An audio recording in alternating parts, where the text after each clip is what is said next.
So all this knowledge is like with that song, the indigenous knowledge is embedded in songs. Yeah. So when these songs are passed down to kids, they grow up knowing, oh yeah, when it's drought time, we need to go look for shilietsu, and they probably already know what it looks like.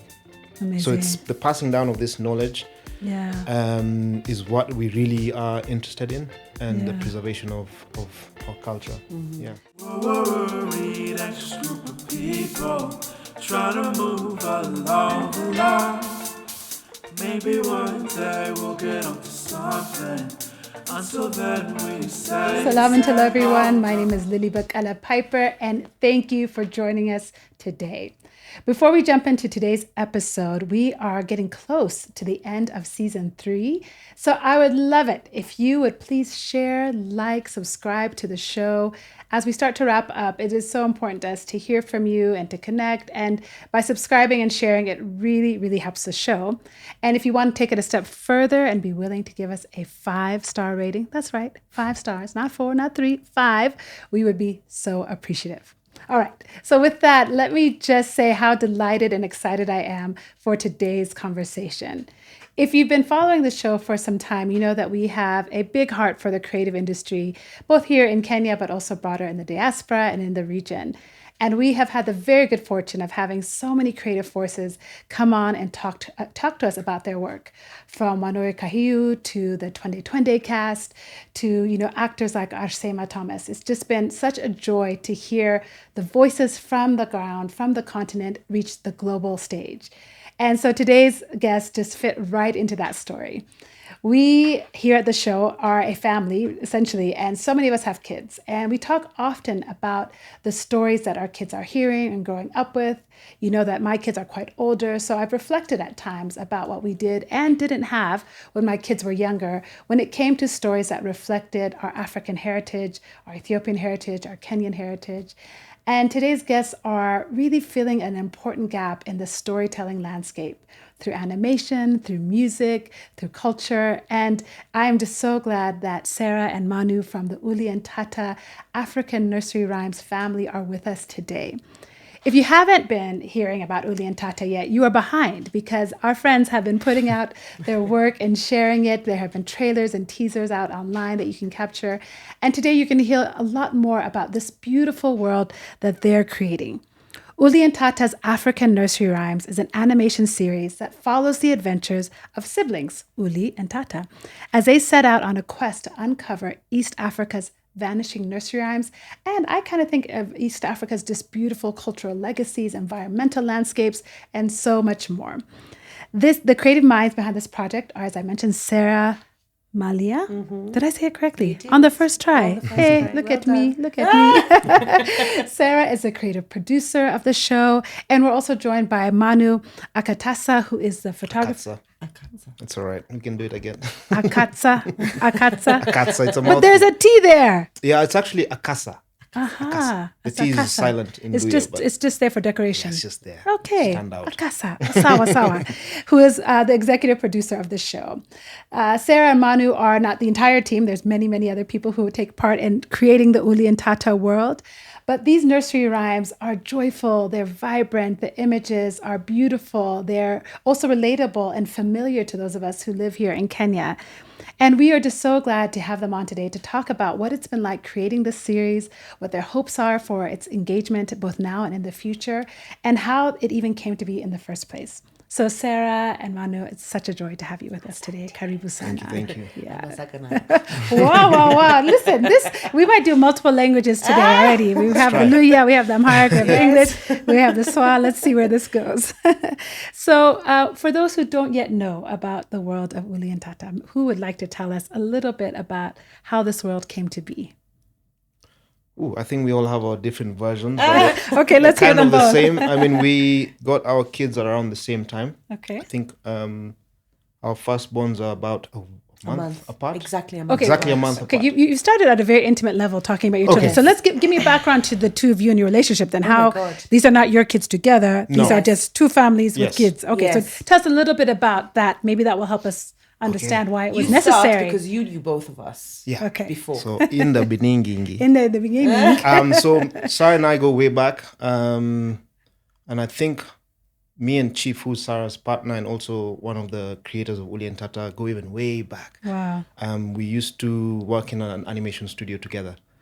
And further down the road on State House, Sarah used to work at Power 254. Okay. Oh, yes. And I would always go there there was lots of events there that Sarah curated. And I remember one day I was heading down there and Chief was like, you're going there.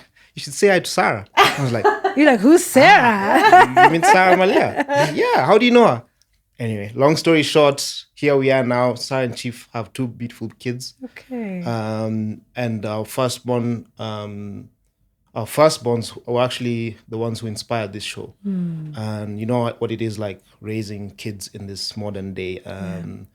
There's screens all around us. It's inevitable that they will be, curious to see some content and cartoons and all this stuff. Yeah. So while they were growing up, we really struggled with curating stuff, content for them that we felt was healthy and that they could relate to.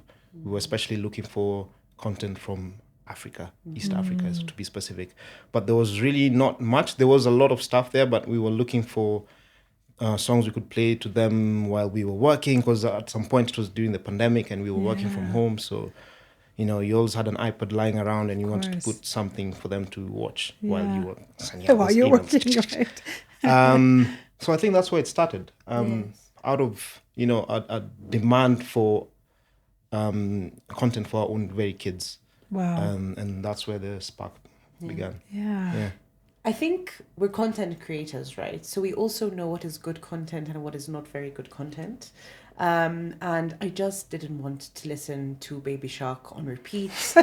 And I don't know, just like these kids shows that that you find on YouTube that just sound very, very generic. And Pop. yeah, and it was during the pandemic. This is, in a way, the idea was born during COVID. And yeah, I'm a mother to two Kenyan kids.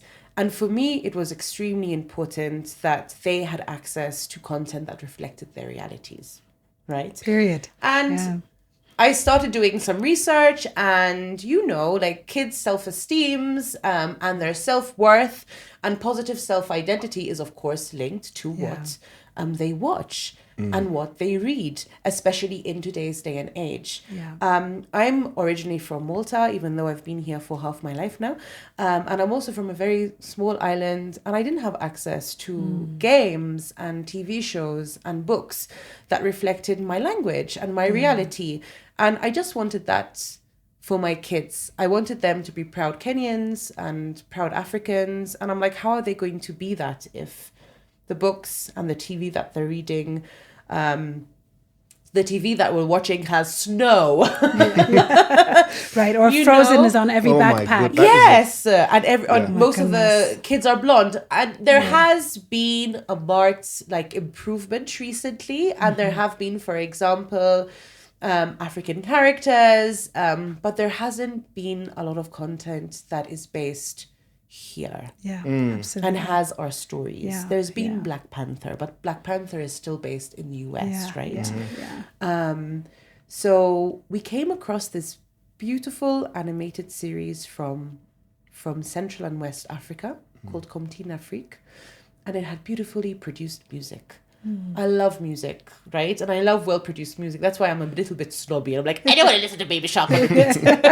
That's fair. None of us do. We're done, yeah. And I said, and it was just really simple animation, but the music was beautiful, and I could listen to it all day. Oh man, it was on loop. It was on loop. Every day. Yes. And it was like 40 minutes long. Yeah. Every song, weaving in and out, and then like all this nice visual, so you could listen to it for hours. At some point we were singing the songs, like it was really instant. Like were you co-creating at this point? Were you like percolating the idea and then listening to things together? A studio, okay, right? So we live on the same compound. Oh wow. And Manu, Chief, and I share a studio together. Okay. And Manu, I think I remember when the idea was born. None of us have a clear we don't have a clear memory, but I think we were listening to this show, and I just turned to you, I said, but you see, we can do this here. Yeah. You see, we can do this for here. Yeah. So honestly, that's how Uli and Tata was born. So this is in 2020. So with all most film projects, they take many years, and they bake in the oven for a very, very long time. And we got our first fund was from the Kenya Film Commission, which I'm really proud that it was a Kenyan institution that gave us that first kind of funding. And we said, oh, where should we go next? So the idea was, let's go to different communities across Kenya first. We're not limited to Kenya. Yes, I will speak about that. We will talk about that. But let's start from home, Sure. And let's find nursery rhymes that already exist in the public domain, right? That are already being sung. And what we found was a wealth of children's songs from every community in Kenya. Now, these songs are not exactly vanishing in all communities. The communities still have these songs. They're very much there. But the problem is that they're not documented. So, of course, they're at risk of being lost. When something is not documented, it's at risk of being lost. And there's a lot of rural to urban migration. And what we found is that urbanites don't have access to these songs. So when I use the words kind of disappearing and vanishing, I'm a little bit cautious. It's definitely vanishing in the urban space, not necessarily so much in the rural space, but because they're undocumented, they are at risk. Well, it makes me think too, they're not only a risk of vanishing, but also being appropriated. Yes. Someone just stumbles on there and is like, oh, this is catchy. The next thing you know, that's being sampled in some song somewhere and we're being told it's, it's whatever from another country or culture entirely. So let's just start you've given us kind of the genesis story of your connection, your relationships, your own children who inspire this. What's the next step in that process? I mean, you get the Film Commission funding, but there must have been some drafting, something, researching before that. You were just starting to say that, I think, before I cut you off. But yeah, I mean, so at this point, we've got the funding. The idea is pretty much documented. It's solid, but we need to go out there. I mean, prior to that, I think we the easiest thing was to Google what Kakamega Forest looks like. And why Kakamega?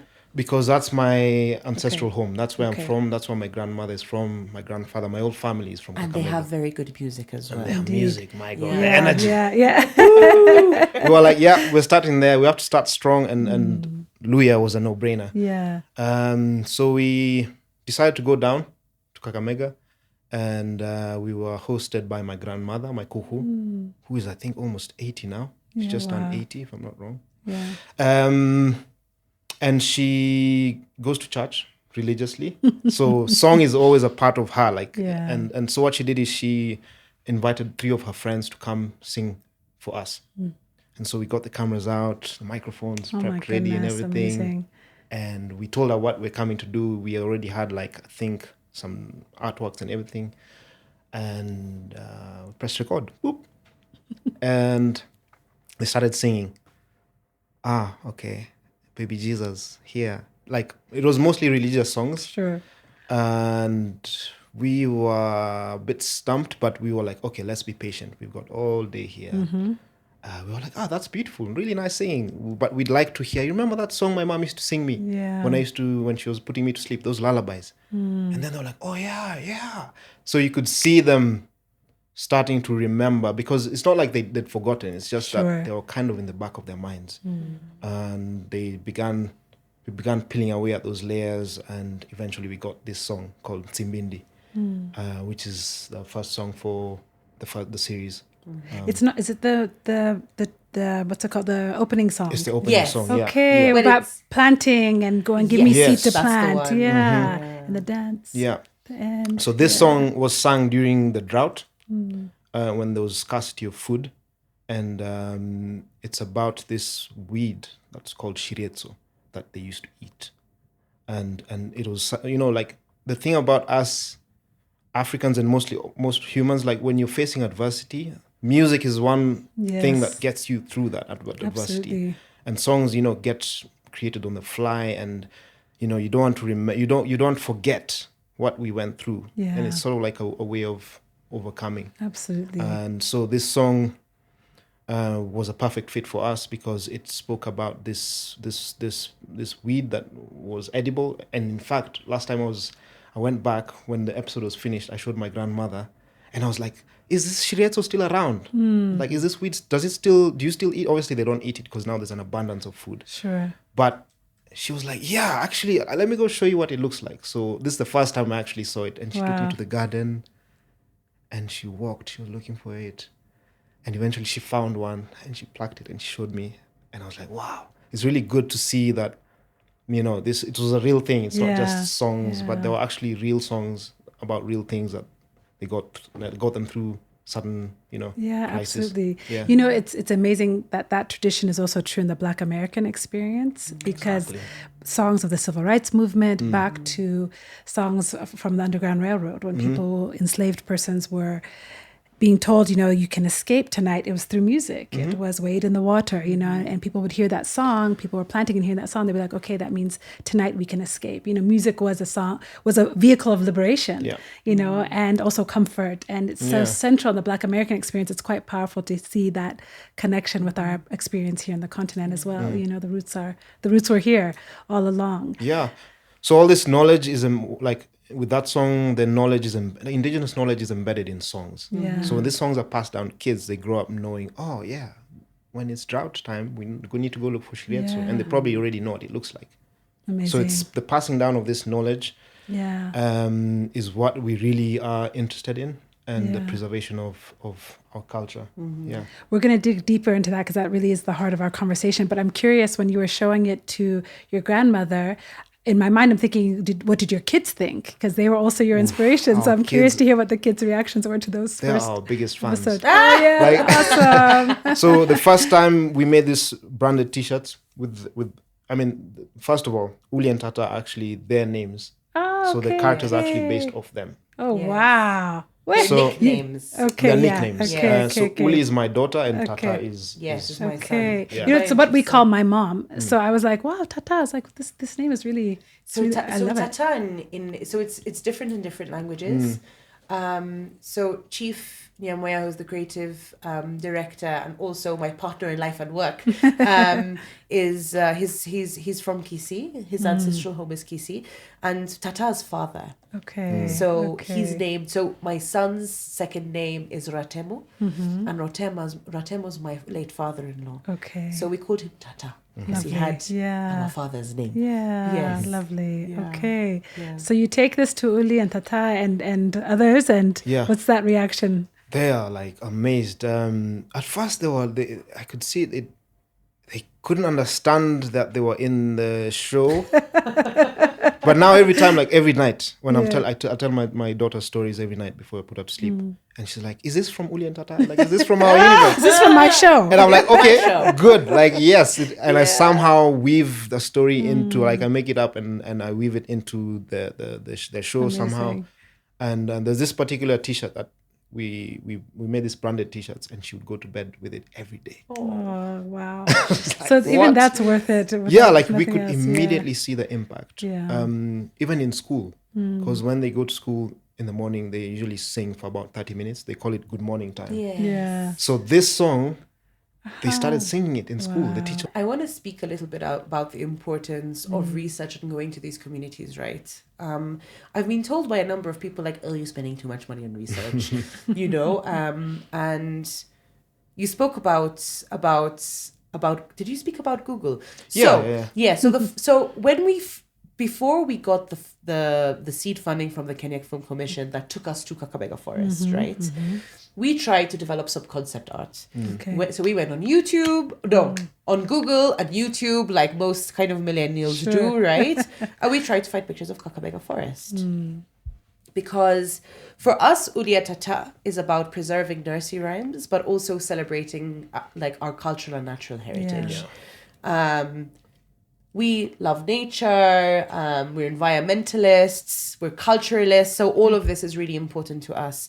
So we tried to draw. I mean, I won't even show you the artwork. It's a little bit embarrassing. The concept art that we created from Google was crap. Honestly, it was terrible. And the difference between the art before and after the trip is ridiculous. Wow. And that speaks to, you know, the importance of going to places and the importance of authenticity as well. Yes. Importance of representing communities, cultures, their nature, their trees, their flora, their fauna, as authentically as you can, right? Absolutely. So then, after this research trip, we were a small team of like 10 people, maybe 5 people on the research trip, and maybe like our creative team was 5, and we created the first episode. And the response was incredible. And that is when, as a producer, I decided, okay, let's try and have, you know, a series of this. And I started to go around. So Chief and I traveled to Annecy Film Festival, which is one of the biggest animation market film places in the world. We went to Discop in Kigali. You also went to places in England. Festivals and all these other venues where you can meet. And we were just spreading the gospel. And sharing that first episode. Sharing our first episodes. I remember when I was in the UK, so I'm a natural history filmmaker. I film wildlife as well. Okay. So I'd gone for a wildlife film festival there. And usually, you know, with these festivals, it's mostly 90% wildlife content. You don't get to see the people. Right. They're kind of excluded. And I mean, I understand that's their perspective. That's how they view the world. But I was there. I had the teaser on my phone, and I was at dinner with execs. And I remember the conversation just came up. Animation came up and storytelling came up. And we were speaking about how, man, we need to celebrate our stories. And we need to actually... Fine, we can make wildlife films, but we need to tell them from our perspective. I feel like it's a missed opportunity there. Right. So I showed the teaser on my phone to one of the execs at National Geographic. And she didn't even get past halfway. She was like, Manu, you need to apply for National Geographic Explorer grant. And I was like, really? Yeah. We're going to fund this. We're definitely going to fund this. So I remember, after the festival, I was buzzed. And I got back home. And then a couple of months later, I got an email that we'd been awarded a certain amount of money to produce. Amazing. Pretty much to support this grant. He's a Nat Geo explorer. He's not saying that. I was going to say, whose email from? He's a National Thank you, Geographic Sarah. Explorer. Hey, yes. congratulations. Yes. Thank That's you. But I amazing. owe it to this production because I got my explorer status through this Uli and Tata. Isn't that incredible? It's You're incredible. a wildlife filmmaker who created an animation series, and then that gets you this opportunity, which is really, but it also speaks to the power of storytelling for young people, and even in the modern digital age, that we've done wildlife films, they've been available, but now this is a new way to tell a story, and that's really quite exciting. That animation is going to open up new doors to tell these also very ancient, grassroots, environmentally focused stories, which are equally important. Yeah, absolutely. So that funding has allowed you now to create So a it's few more that episodes. funding, Okay. and also, as I was saying, so Chief and I were traveling to a lot of marketplaces, and we got a lot of feedback on how to improve it, and we were noticed by the French embassy in Kenya, and there's a grant called Creation Africa grant, which is administered by the French embassy at Alliance Française. And they also called us and said, we have something for you. So our first 9 episodes are being funded by National Geographic and the Creation Africa grant, which is amazing. We went from a 3-minute song to a 5-minute episode. So Uli and Tata are from Nairobi. They live in a very typical Nairobi estate from like Nairobi West. Like Akila or some of those. Yes, those, typical Nairobi estates. And in the first episode, it's a drought. It's extremely hot. They're bored because they can't play outside. And they go into a storeroom and they start rummaging around looking for their instruments. For something to play with. And they come across these traditional instruments, which is an orutu, and then a sukuti drum. Okay. Right? So the orutu or the shiriri. Yeah. So it's shiriri in Luya and orutu in Luo. And then the Isukuti drum, of course, is the famous Yeah. Luyo drum. That's that loud. And they start playing with these instruments and they summon Tuki, which is a great blue taraco bird, a giant bird from Kakamega Forest, Amazing. played by Don Sibio Kumu. Yes. Perfect Our marriage. friend and teacher. Yes. And what happens is that in every episode, the kids face a challenge, right? Tuki is summoned. He comes and he takes them to a new location. And within the song, right, is a lesson. Okay. You spoke about how here nursery rhymes and songs hold indigenous knowledge. They really do. Do you know, sometimes I speak to Europeans, for example, and they say, our nursery rhymes are scary. They are. Yeah. The Brothers Grimm were really grim. Yeah. Exactly. Yeah. They're like grim and scary, but it's very, very different here. So what we found is that most of the nursery rhymes are very related to nature, to farming, to animals that they love. So for example, when we went to northern Kenya, most of their songs are about camels because, for example, the Gabra worship their camels. Yeah. When we went to Samburu, the songs that we found were an ode to Mount Ololokwe, which is incredible, beautiful mountain that has water springs on it and that elephants climb to find water. And there's a shrine up there that is And also... then- exactly. When we went to the Ogiek people in the Mau forest, the song that we chose was an ode to an indigenous tree that bees love and give them Dombea tree. honey. Yeah. Beautiful. So we were just blown away by the content and the quality of songs. So what we do is first we find the song. Okay. The song is the Always starts impetus for the Yeah. rest of the Song story. is the impetus. Yeah.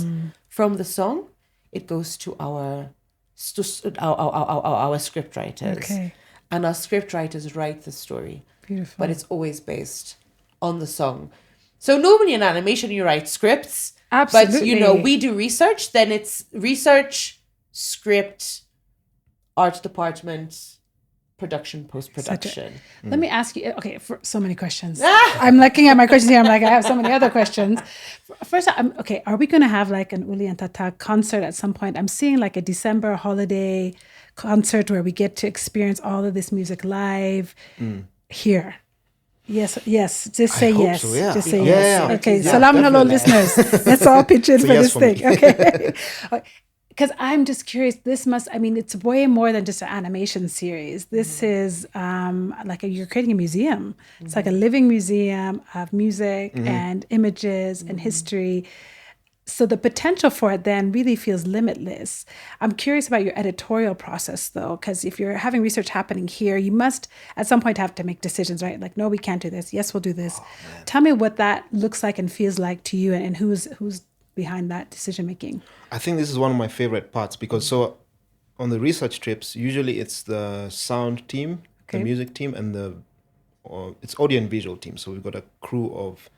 I usually go on the research trips because I'm a filmmaker and we're trying to get as many visual references. Yeah. So for are you the- filming on those trips We are too? filming, yeah, And yeah. capturing it and bringing it back and Capturing as animating much as we a version can. of it. Wow. Okay. The landscapes, the backdrops, the people, Okay. how they dress, how they speak, the food they eat, Yeah. the instruments they use, The trees. everything, the trees, Wow. as much details as we can Which possibly. also feels like another project could come out of that. Exactly. So like even Okay. we're sitting on so much footage Yeah. and we're like, man, this could be a documentary. 100%. So there's so many ways this can go through.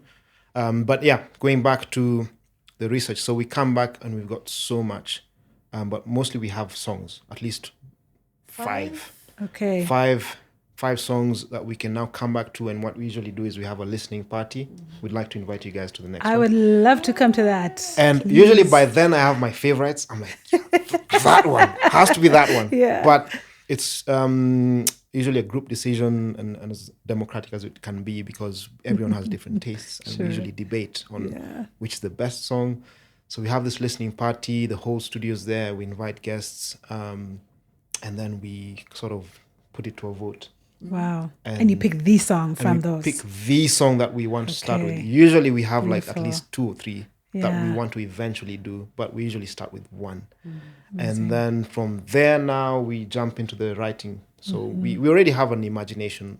Our imagination's already going wild Yeah. by now, because if this song is about harvesting honey, we're like, oh yeah, so how do we weave this into a story? How do we have a narrative that, can be animatable as well? Yeah. And so that's the next thing, is the writing.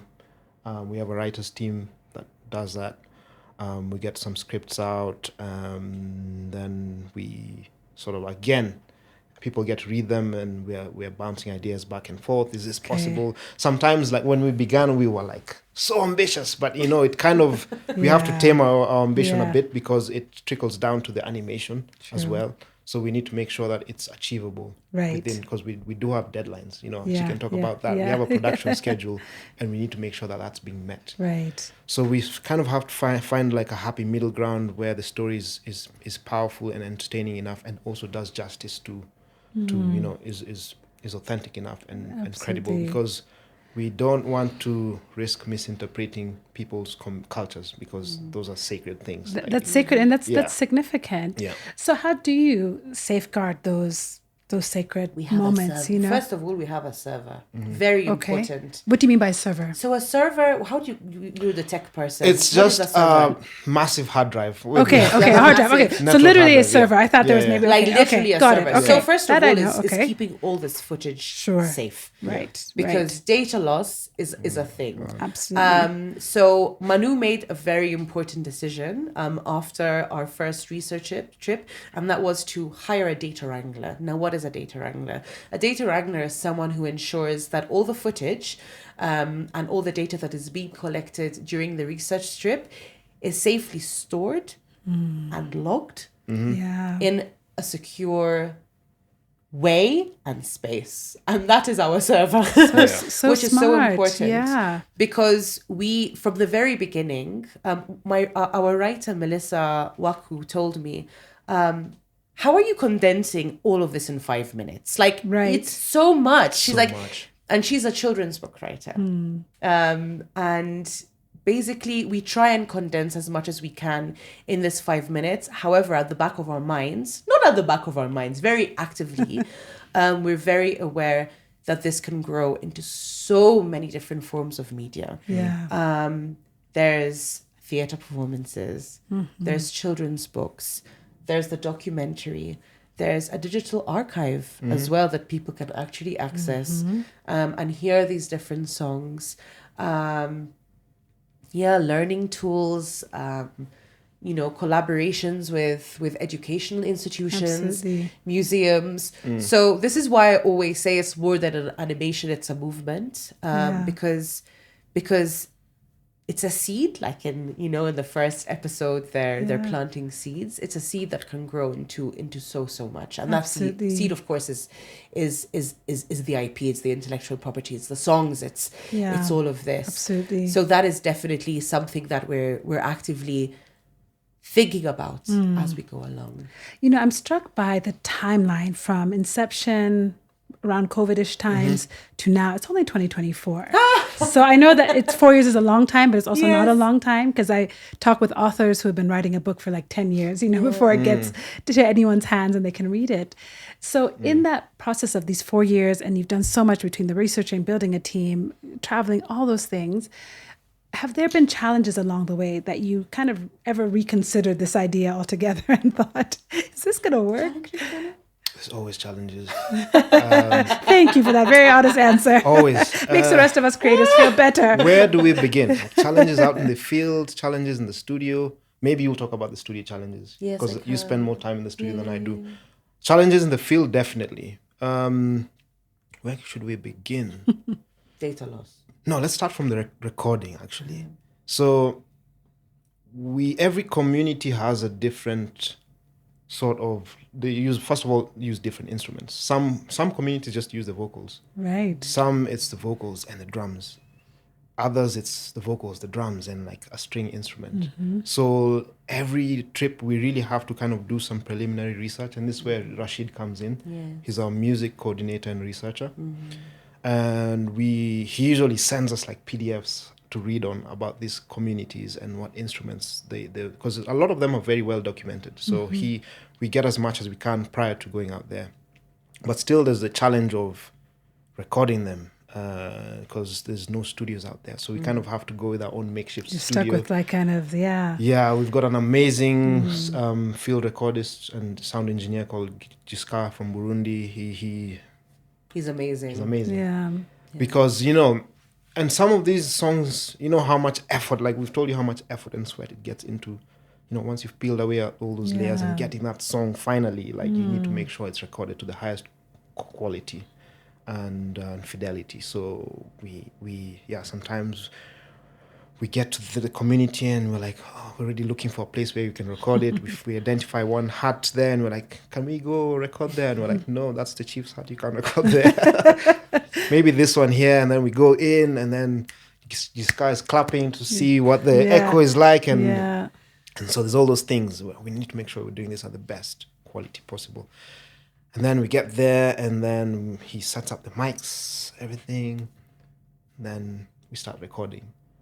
And that's usually where we have to be very, you know, we really need to make some decisions because we need to think ahead now. Yeah. How You're thinking about what these guys in the studio are going to say when they get this recording. There's too many voices. It's sounding a bit too chaotic. I mean, it's great. Then we start isolating, you know, like, oh, she's got an amazing voice. He would be great to pair with her. So we're also doing some musical direction there live as it's happening. So we usually do several takes, and by the third one, we've identified, like, yeah, let's get these three. They're amazing. We get them to sing. And then we're like, cool, we've got one in the bank. Now, do you have any other songs? Is there a story that comes to mind where you thought in the field one day, this is not too much work, but this is harder than I expected?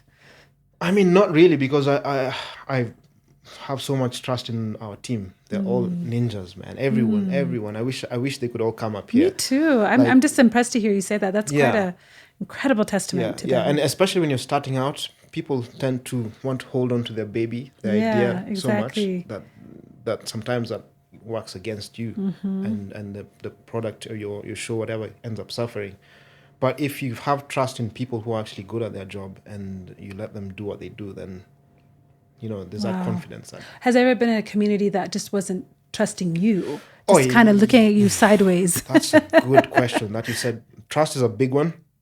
But since we spend so much time doing research, usually with most of the episodes, it's through our family. So like with the first one, it was through my grandmother. So there's already that established trust. Right.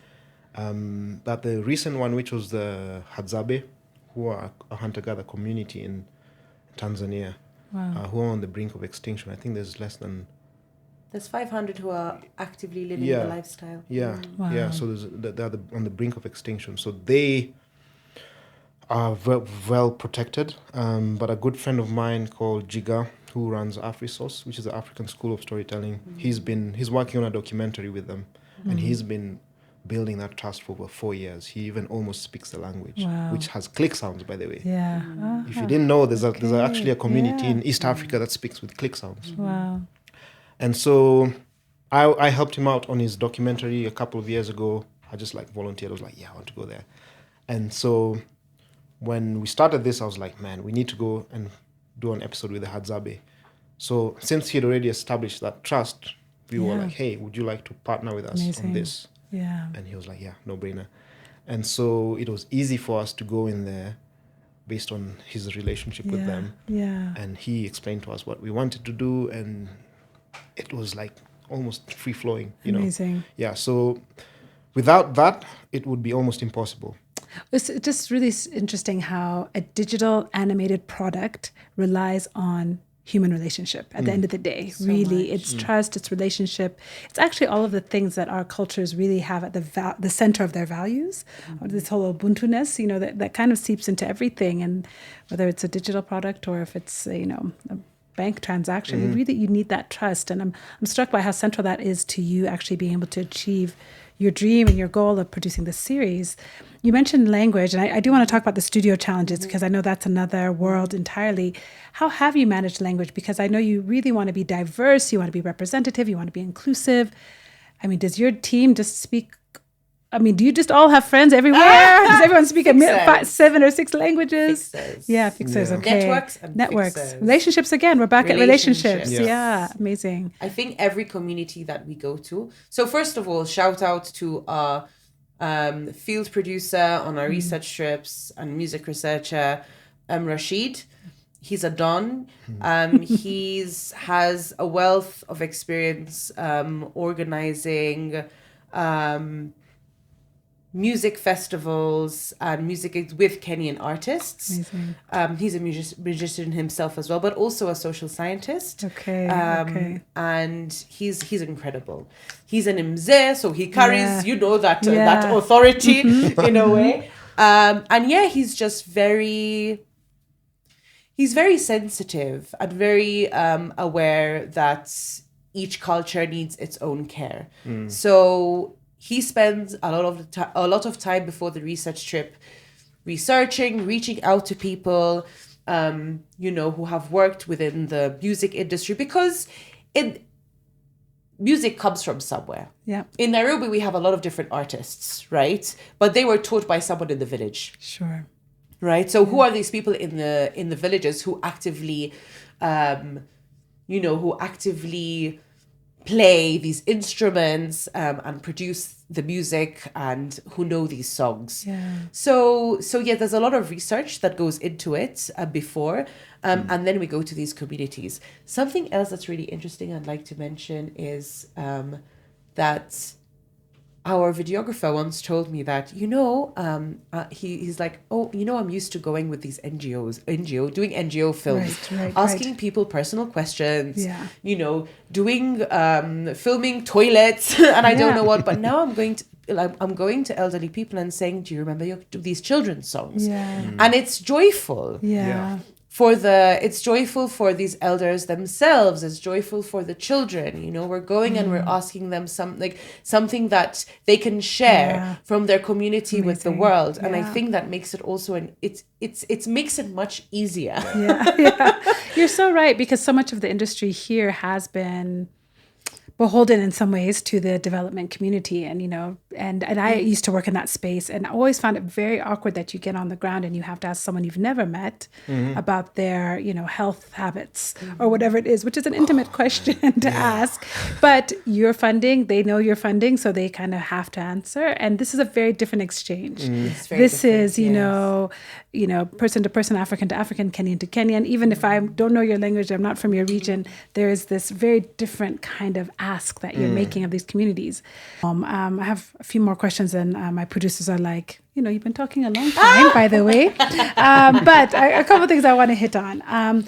One is kind of a new pitch Kickstarter that's happening right now around creating some news stories. A colleague of yours, Njeru Njoka, which I have said perfectly, by the way, had a Kickstarter campaign recently about their studio called Shosho Studios and bringing the stories of centurions to the Uli and Tata universe.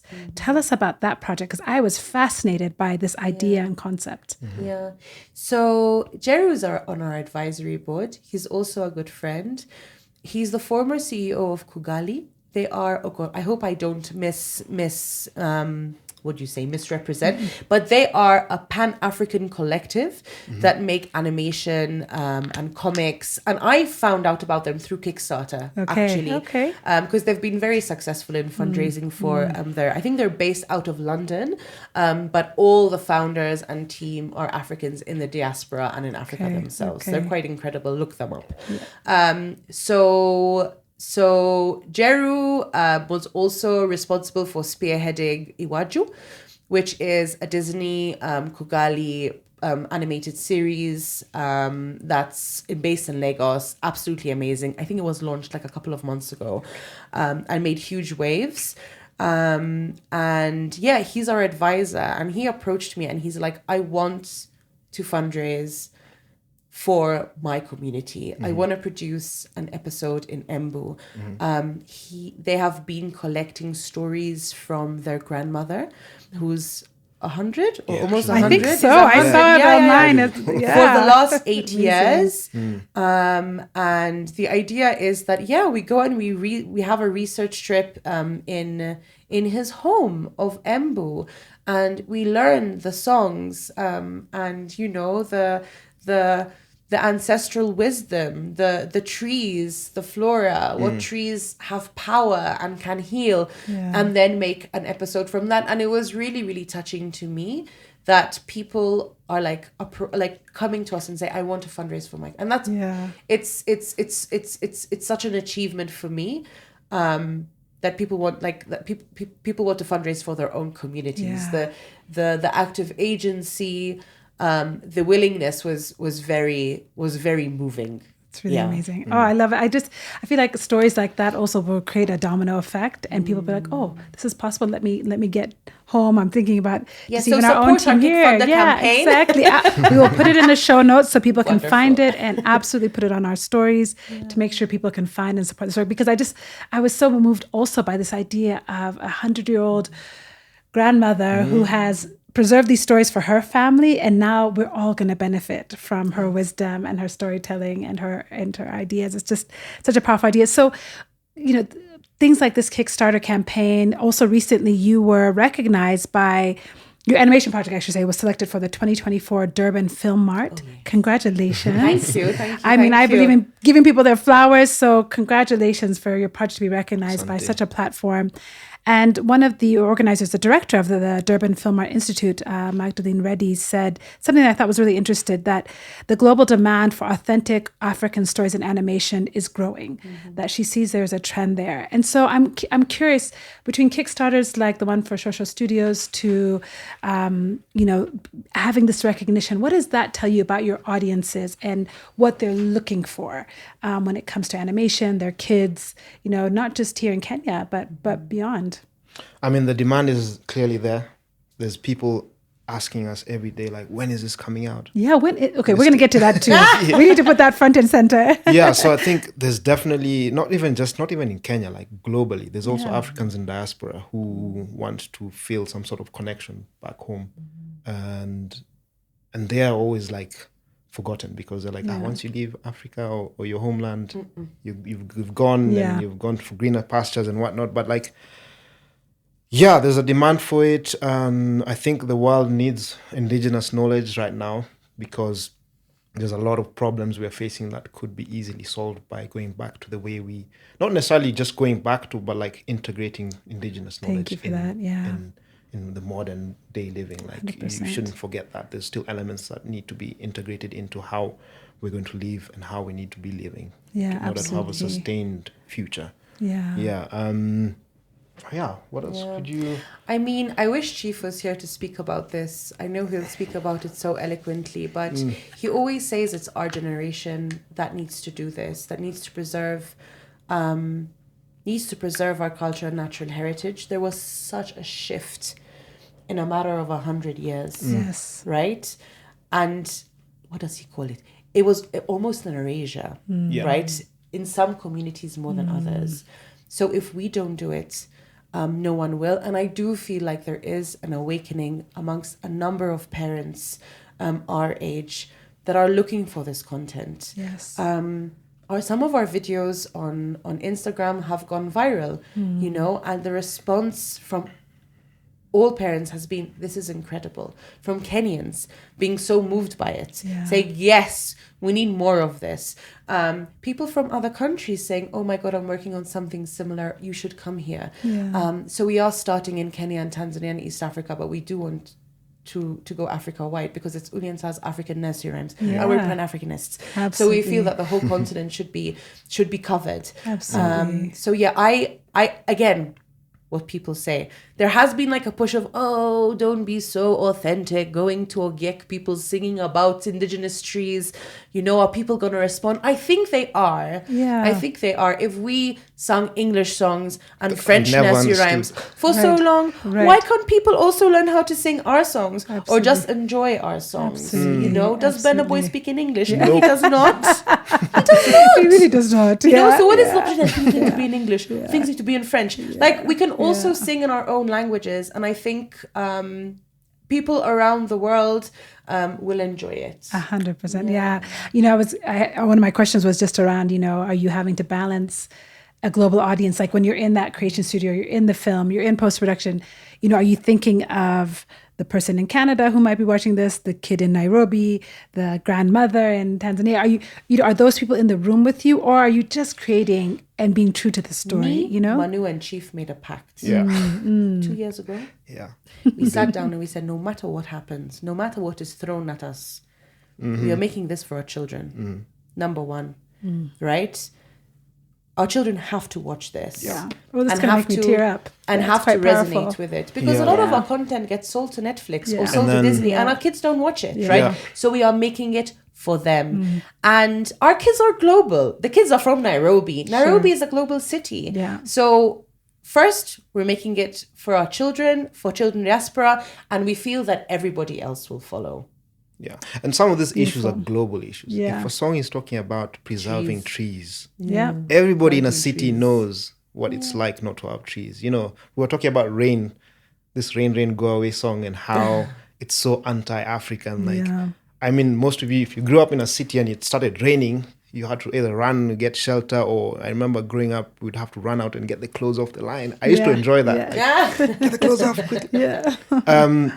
But in more, you know, if you're living in a place that's full of trees and hills and there's birds, every time it rains, you're like, oh, wow.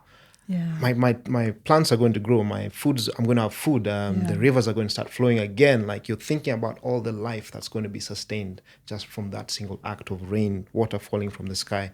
But if you're living in cities where it's just concrete and there's floods that happen because of poor infrastructure, then you see rain as a deterrent, as a threat. Yeah. So I think it can be adapted to anybody in a city. Anybody can relate to this. So it's just speaking from the heart and presenting these songs as authentic as they are, and somebody somewhere will relate. Absolutely. They will always get something out of it. It's really, I'm so moved by that. I think, you know, our intention says so much about our work and the value it brings to others. And when our intentions are rooted in creating something for our kids, preserving who we are, absolutely, the world will follow. I'm just so delighted by everything you said and moved by your intention and your hard work. I mean, I know how hard it is to bring creative ideas to life, that you've persevered through these years, but also to hear that these relationships. I mean, I want in on this. What's up? Can we get matching tattoos or something? Because this is a movement I want to be a part of for sure. So before we let you go, we need to know where we can find your work and how people can support this amazing movement. Great. Website. Our website, we launched our new website 2 weeks ago. Okay. It's www.pungulupa.productions.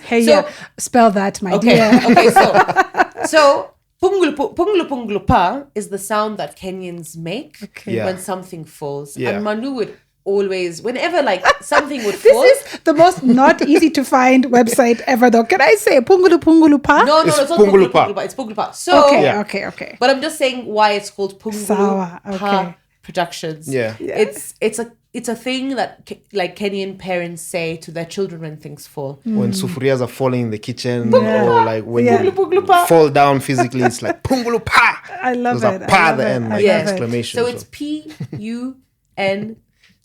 No, P-U-N-G-U-L-U-P-A. Pungulupa. Pungulupa. We'll put it in the show notes. So www.pungulupaproductions.com. And then we're IG people, we're Instagram people at Uli and Tata. At Uli and Tata. We're on LinkedIn. Uli and Tata's African Nursery Rhymes. Terrible on Twitter. And we're on YouTube as well. We're on YouTube. Yes. YouTube. We are going to start releasing our first 9 episodes in January 2025. So exciting. I'm so excited that in 6 months people are going to be watching our shows. It's very exciting. I'm about to cry again. I'm so touched by this, you know. I'm just really. Speaking of crying, there was one research trip I went on. I cannot wait for you guys to see this Samburu episode. And I was behind the camera. these young boys were singing this song that they sing usually to prepare themselves before circumcision, because it's a very deeply personal process for them to go through. And it's a very simple song. It's just a loop. They're singing in a loop. Nothing much. Yeah, just 4 or 5 boys. And I was filming them. And man, I just started tearing up, man. Like those, I don't even know I cannot explain it. This is just sound waves. I did not understand what they were saying, what they were singing, but they just kept singing it. And every time I'm watching the animatic or the episodes is almost done now, and that one just moves me and everything. And yeah, there was something powerful about that song they were singing, because at some point we were like, okay, cool, we've got the song, awesome. But they just kept going. They were already in some sort of trance while they were singing this, and they just kept going. And then eventually they stopped, and one of the boys just went into like a spiritual fit. He fell back and he started convulsing. Like, You went to do first aid. and I was like, Okay, okay, yeah. I know, first I know, aid. like the drama tears. Finally, Shock, yeah. this is my chance to do my first aid training. Like, I went down and I was like, he was so stiff. Like, I tried putting him in the recovery position, and then I realized, oh, am I the only one who's panicking? Because everyone was just. In fact, some of the older men were laughing. His friends were just. Actually, I was getting in their way, because usually what they did, they would carry him and then just take him to the back, and then he would recover. So then I realized, like, wow, do we even realize what we're doing? Right. It's beyond what we understand and comprehend. Yeah. There's layers that we do not even understand. And so yeah, that was really deeply moving. I think there's another song that all these songs are very emotional. There's the Ogek one is also amazing. The Ogek one, yeah. The one that they're singing to the indigenous. They're singing to this tree. Yeah. Dombea Torida tree that gives wonderful honey. Yeah. Which is their livelihood. It's their food. It's their... Yeah. And it calls to our spirituality as Africans. I think the idea of God has never been beyond our perception. Yes. It's always been something, like God has always been somebody or an entity that we could physically experience through the wind, through the trees. Absolutely. We could see the God's presence around us, and somehow that we got detached from that. And I see it for myself on these research trips. There's a lot that we cannot bring back and be interpreted into these songs. And I wish everybody, I think everybody can get an experience like this. Like, if you still have grandmothers or grandparents that are still alive, go visit them. I think that's why I moved by. I lost my grandparents when I was so young. Yeah. So my parents have done their best to tell us stories over the years, but I think I moved by my own sometimes complacency around it, and just that you guys are doing all of this for not just kids, you're also doing it for people like me, for parents and aunties and all that who also didn't have that growing up, and that's just a gift. Honestly, Lily, I don't think we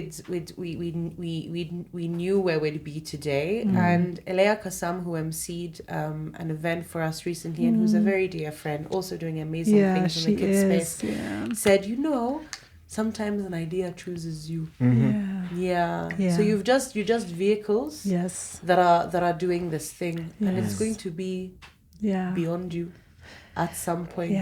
And that's absolutely fine with us. Absolutely. Well, may you have all the sojourners you need on this beautiful journey that has chosen you, because just having this conversation with you has really lifted me, and I can't wait to see Uli and Tata's world expand. We cannot wait to share. Cannot wait. Really, really powerful.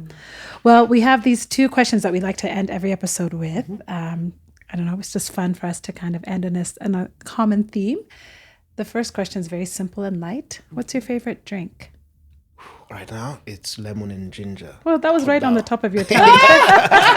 Lemon and ginger. Right now, is that what you're drinking in that canister? Right now. A dawa or no? It's a dawa. Okay. I was in Rwanda last week for three weeks filming chimpanzees. Amazing. And they call it spiced tea there.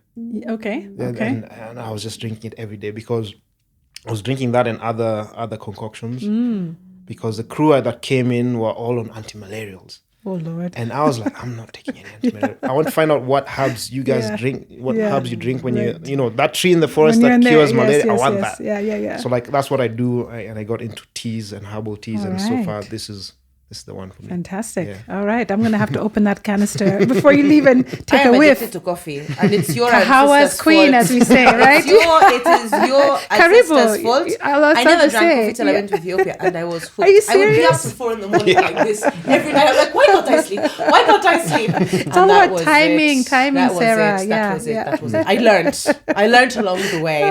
But yes. Kahawa's I'm Sorry, queen. Kahawa. All right. love my coffee and my Love sparkling it. water. Yes. Oh, we're in good company. These are all favorites amongst us. And then, before we let you go, our show is all about joy and justice. And Uli and Tata's world brings so much. I mean, the justice is so soft, which is beautiful about it. And the joy is just bright and vibrant. But we would love to know, what is bringing you each as individuals joy today? What's bringing you joy? What's bringing me joy is being able to travel. I think it's such a luxury. And to be able to travel within Africa as well. I'm very privileged to be, I do a job that I get paid to travel. And I get paid to travel to places where people save up all their life to go and visit. Yeah. So that gives me joy that I can have that privilege to visit all these amazing people and places. Do you have a favorite place or a recent place that you've been that you loved? Right now, anything in Central Africa. Okay. Gabon was amazing. I went to Gabon last year, and man, we need to go to Gabon. We need, Love 99% rainforest, so you cannot that escape. right? Yeah, like you Wow. leave the city 5 minutes, you're already in the rainforest. So Amazing. it's just amazing food, amazing people. Okay. So Gabon right now. Gabon's getting a shout out. I don't think we've ever mentioned Gabon on this show before. 97 episodes in. So thank you for bringing them to the table. Okay, Sarah? I'm an activist at heart. I think, building social movements is something that it's this calling that I have and purpose that I have. And just seeing the excitement, the encouragement, the enthusiasm and support by Kenyans, by Africans, that brings me joy. Like just this push. Yeah, just this. It's overwhelming. So others' joy is bringing me joy. Oh, Yes. that's beautiful. Yeah. That's beautiful. Well, thank you for bringing us so much joy today. This has been a thrilling conversation. We met kind of when I came to one of your early events at Unseen. First pitch event. And just heard this and was entranced by that. And I'm just so glad that, you came today and have shared, the current journey and what's going next. Cannot wait to see all this come to life. Thank you for the work you're doing. Such a privilege. And we have to give a shout out to Bukachi. Yes. Hey, am I mentioning him or are you mentioning him? So my editor and sound engineer is Bukachi. Let me say Akatasa. Salute. Akatasa. Akatasa. Say it properly, Akatasa. Manu. Say it It's a properly. silent Akasa. Yeah. Akasa. Akatasa. Now I'm going to be calling him Akasa instead of Bukachi. So a huge shout out to Bukachi, who is your brother.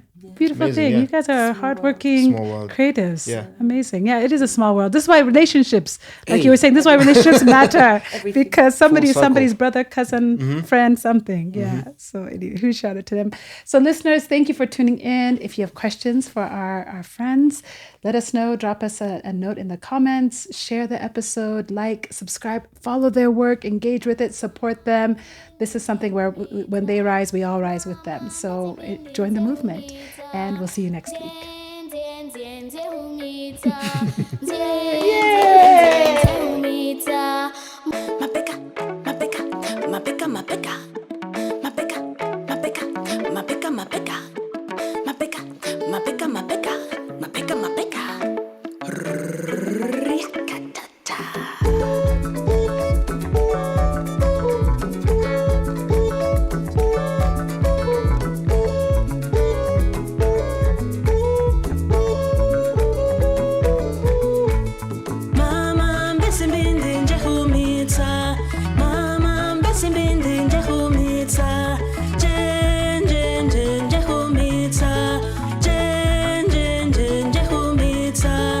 Mama, mbesi mbindi nje humita.